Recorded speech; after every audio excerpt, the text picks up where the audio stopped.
Hello everyone, welcome back to my channel. আজ আমি তোমাদের সাথে জন্মাষ্টমীর ভিডিওটা শেয়ার করব।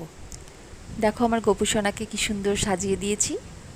কেমন লাগছে তোমাদের জানিও। শুনেছি গোপুর নাকি হলুদ রং প্রিয়, তাই পুরো হলুদ তো পাইনি, এই ড্রেসটার মধ্যে যেহেতু হলুদ আছে তাই এটাই নিয়েছি। দেখো হাতে 108টা তুলসী পাতার মালা দিয়েছি, গলায় রজনীগন্ধার মালা,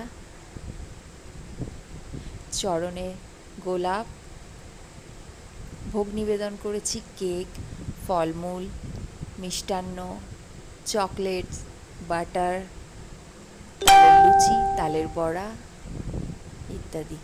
দেখো পাশে বৃন্দাদেবী বসে আছেন। গোপুর আমাদের বাড়িতে এটা প্রথম জন্মাষ্টমী, কেননা গোপুর আসা আমাদের বাড়িতে এখনও 1 বছর হয়নি, তাই জানি না সবটা ঠিকঠাক করতে পেরেছি কি না। অনেক কিছুই নিয়ম জানি না, চেষ্টা করেছি পুরোটাই করার। তোমরা কিছু ভুল থাকলে তোমরা অবশ্যই আমাকে জানিও। Thank you so much.